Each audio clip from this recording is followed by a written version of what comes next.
Christ lui disait, ma force accomplie dans ta faiblesse, ma grâce te suffit. Autrement dit, ne te plains pas, ma grâce te suffit. Et ça me rappelle aussi une expérience que nous avons faite lorsque je suis allé aux États-Unis.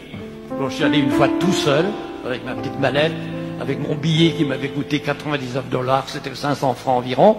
Et avec 500 francs, j'avais un billet pour le bus, un bus moderne, ultra moderne.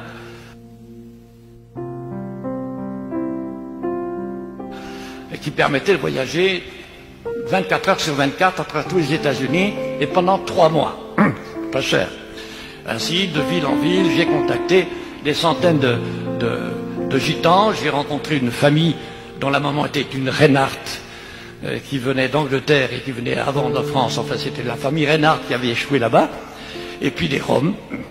Mais la seconde année, je suis allé avec un manouche et un Rom, parce que j'avais promis que j'amènerais les deux groupes, parce qu'il y avait 2 groupes en tout cas qu'il fallait atteindre. Alors j'ai dit, c'était Stévo, le vieux Stévo maintenant, il est âgé, et puis Félix, que vous connaissez, qui a interprété les Anglais. Alors je leur ai dit, voilà, j'ai reçu un don pour payer les billets pour aller, mais j'ai pas d'argent pour revenir. Si vous êtes d'accord, on va aller avec nos billets jusqu'à New York. Pour revenir, on lavera la vaisselle dans les hôtels, on fera quelque chose pour payer le retour. Mais si vous êtes assez courageux pour venir avec moi, eh bien voilà la situation. Vous voulez ou vous voulez pas? Tous les deux m'ont dit oui. Alors on est parti à New York, avec un billet pour aller, pas de billet pour retour. Arrivé à New York, au bout de 4-5 jours, nous étions dans un hôtel chrétien, de suédoise, pas cher, enfin nous avons logé gratuitement. Et puis voilà qu'au bout de peu de jours, dans la même semaine, une sœur norvégienne, qui était devenue américaine, qui habitait New York, qui s'était occupée des petits-enfants gitans, vient nous voir à l'hôtel, dans la chambre, un matin. Et elle nous dit, mais mes frères, est-ce que vous avez besoin de billets d'avion? Tout surpris, on n'y avait rien dit à personne. Il n'y avait que nous 3 qui savions qu'on n'avait pas de billets. Alors nous sommes étonnés. Mais pourquoi ça? Eh bien, voilà, cette nuit, le Seigneur Jésus m'a parlé. C'est encore une autre surprise. Oui, j'attendais un héritage à la fin de l'année, et puis je l'ai reçu.